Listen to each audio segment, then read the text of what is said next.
Huzurabad assembly నియోజకవర్గంలో BJP అభ్యర్థి మాజీ మంత్రి ఈటెల రాజేందర్కు నియోజకవర్గ వ్యాప్తంగా ఎదురుగాలి వీస్తోంది.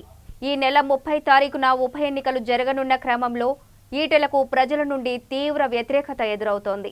ఈటెల రాజేందర్ పోటీ చేస్తున్న బీజేపీ కేంద్రంలో అధికారంలో ఉండి నిత్యావసర వస్తువులతో పాటు పెట్రోల్, డీజిల్, గ్యాస్ సిలిండర్ ధరలను పెంచుతోందని తీవ్ర అసహనాన్ని వ్యక్తం చేస్తున్నారు.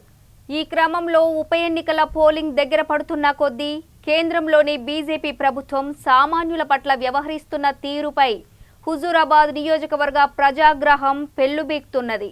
హుజూరాబాద్ ఉప ఎన్నిక సందర్భంగా ఓటు అడిగేందుకు వెళ్తున్న తెలంగాణ రాష్ట్ర బీజేపీకి చెందిన నాయకులు, కార్యకర్తలను తమ ఇంటికి రావొద్దని ప్రజలు ఖరాఖండిగా చెబుతున్నారు.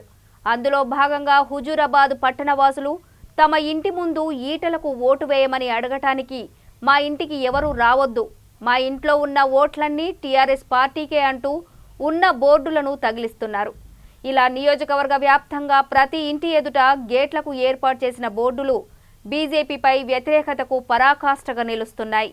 గ్యాస్ సిలిండర్ ధర 1000 రూపాయలకు పెంచిన బీజేపీ తరపున పోటీ చేస్తున్న ఈటెలకు ఓటు వేయం, దయచేసి మమ్మల్ని ఇబ్బంది పెట్టకండి, మా ఇంట్లో ఉన్న ఓట్లన్నీ టీఆర్ఎస్ పార్టీ అభ్యర్థి గెల్లు శ్రీనివాస్ యాదవ్కే, పెట్రోల్, డీజిల్, గ్యాస్ ధరలు పెంచిన బీజేపీకి ఓటు వేయమని, we love KCR, we vote for car అంటూ మరొకరు, ఇలా రకరకాల బోర్డులు పెట్టి బీజేపీ నేతలకు చుక్కలు చూపిస్తున్నారు ప్రజలు.